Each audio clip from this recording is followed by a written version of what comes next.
King. Various disciplines. So it's not an ahistorical method. Here is Columbus saying that the natives told him so. That's not enough, but look how the evidence piles up and becomes conclusive. Columbus, whether he believed it or not, he sent back samples of spears that these Native Americans in Haiti said they were trading with these black-skinned people.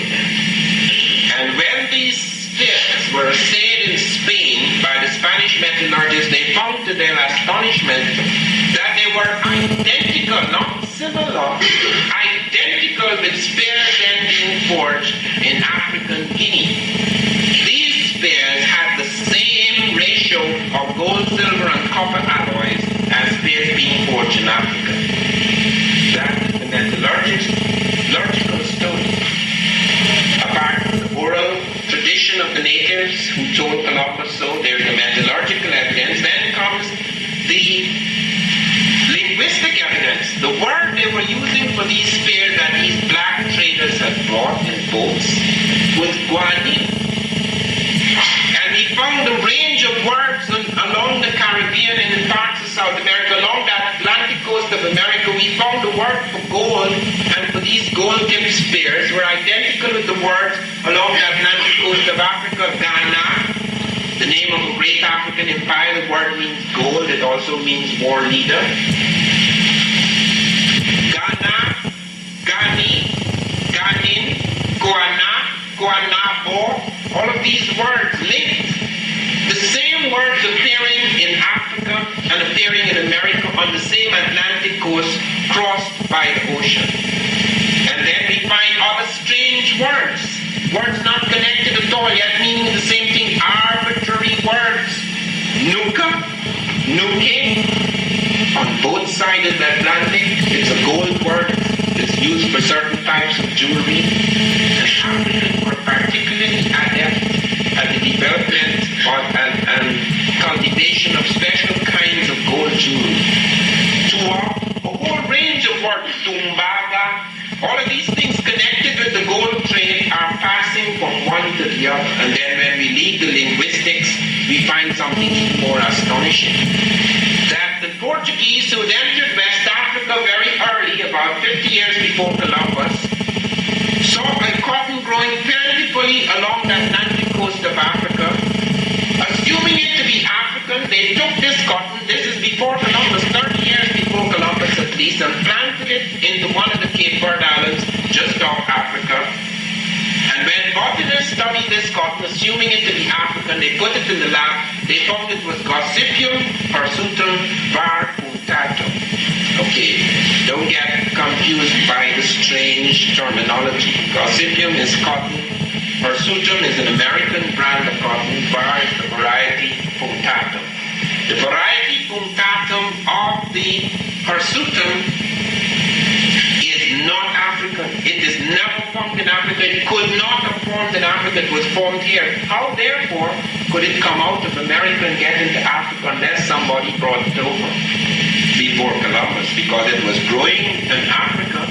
It was taken out of Africa, put in the Cape Verde Islands, which belongs to Africans just off Africa.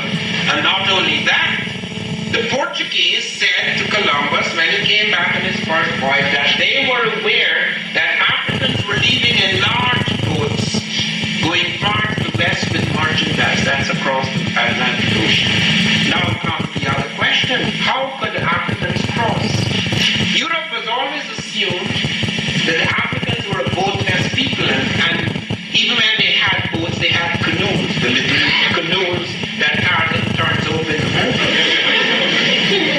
Now that was the main problem, you see, because even though they knew that the continents were connected by a waterway, nobody could believe that Africans could cross that waterway. And the reason why we couldn't believe that is because our vision of the African was profoundly affected by anthropologists who loved to study little people.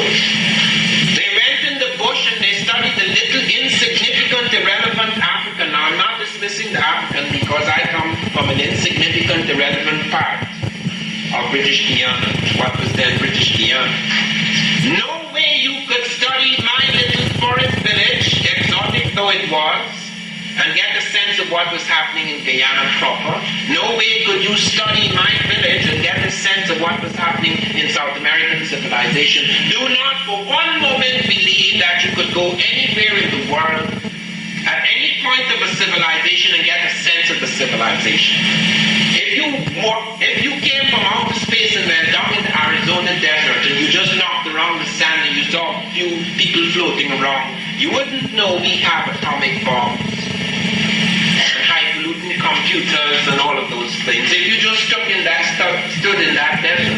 And I've often pointed to the story where I went to parts of Europe, in some parts which are extremely poor. They're not like the highly industrialized Western Europe, which had fed upon the labor of the world and the wealth of the world. They did not have the same built-up situation, and therefore they lived in a position where you could see they were very peripheral Europeans.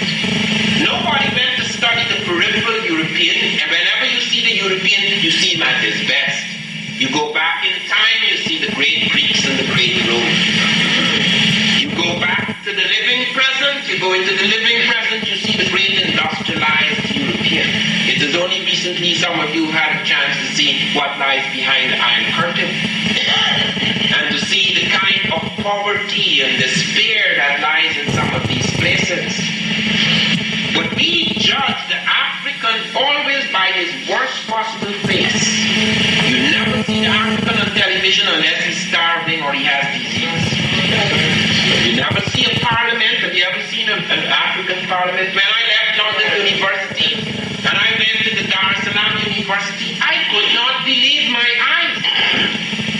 You see this room? I studied most of my life in London in a room a quarter of this size. That's London. That was a little room in London. You had some marvelous looking lecture halls, yes.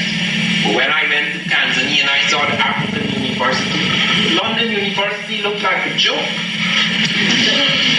Now, all right, so it is Ford helped to build it, but it's not his money. He got it from the Africans anyway. And the point I'm trying to make is that I'm not trying to compare modern Africa with modern Europe. That's a joke, because modern Africa is a far cry from what it could be. Okay, let us make no mistake about it. The exploitation of Africa is something extreme. And therefore do not expect to go running around Africa to find the advances and the developments I talk about. We go back into that history because it's necessary for us to connect to the very best that day in that tradition, because if you want to be fed by a civilization and by you feed on its fine points, its 1,000 points of light, to borrow a Bush phrase. Okay, you don't feed on its 1,000 points of darkness. This is how we deal with Africa, and when we deal with Europe, we deal with the 1,000 points of light. It is very important, therefore, this is central. That is what makes it so difficult. Who is aware of the fact, for example, that the Chinese report Africans were bringing elephants to them in ships 2 centuries before Columbus? You can't take elephants from East Africa across the Indian Ocean in dugouts.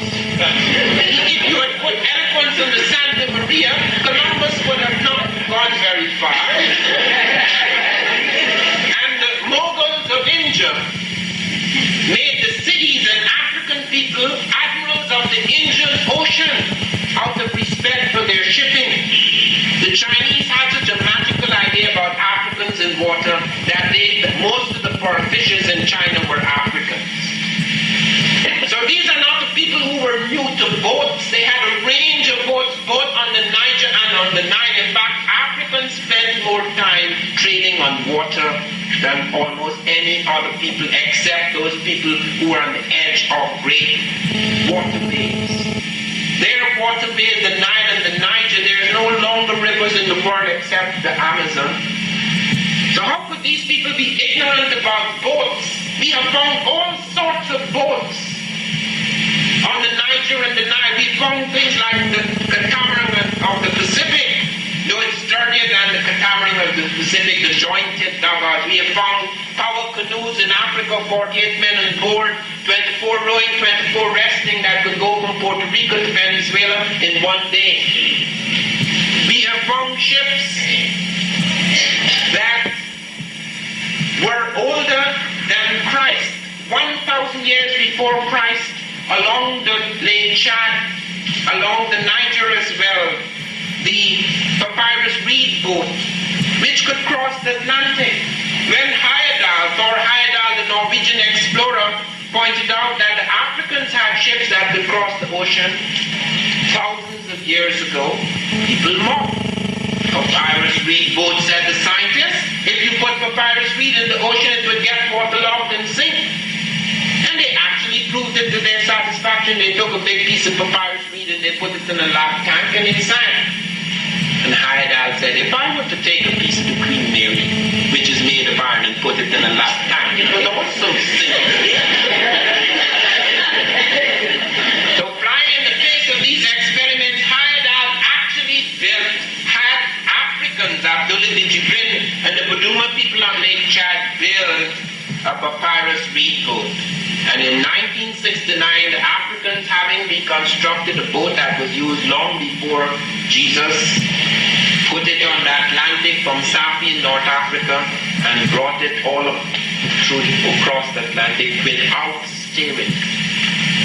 The rudder broke on the first day and it came by itself on the currents.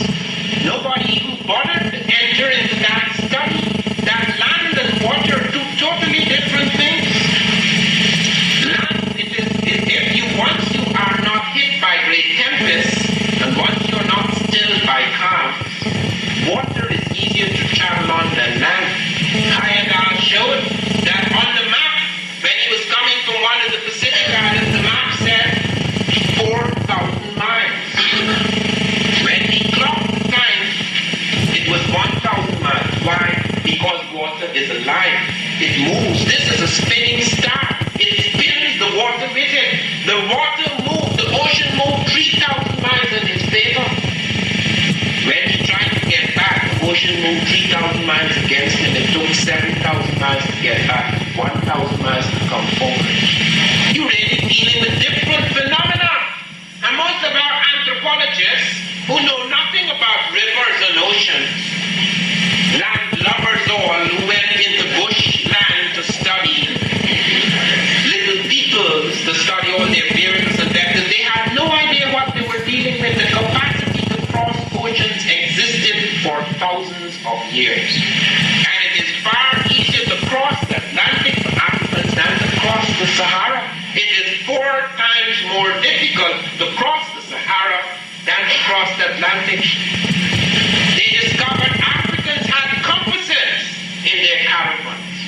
E.W. Bovill, in his special book, The Caravan Train, he points to the presence of compasses in almost all the major African caravans. The Africans, in 1325, took 60,000 people across the desert to Cairo.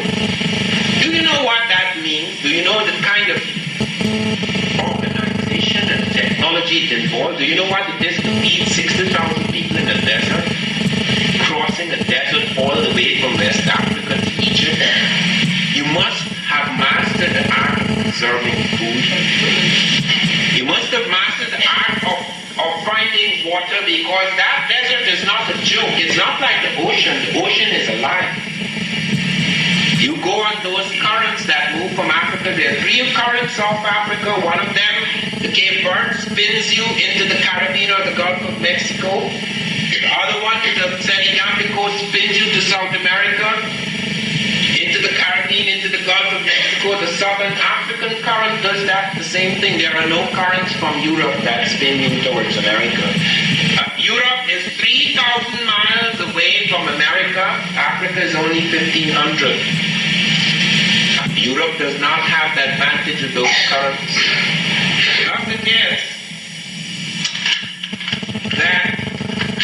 Thus it is that not only was it possible for Africans to cross, but several times, even by accident. Alain Bombard, who is not as well known as Thor Heyerdahl, conducted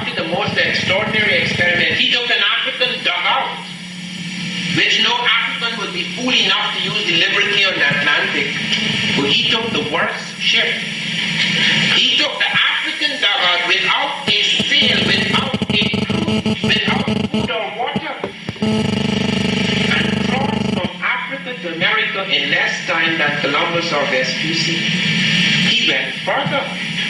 He took an African fishing kit and an instrument to squeeze juice out of fish, which I knew as a boy that if you are lost on the ocean, the last thing you do is drink the water to wait for the rain to fall, or if you catch the fish, and it's very easy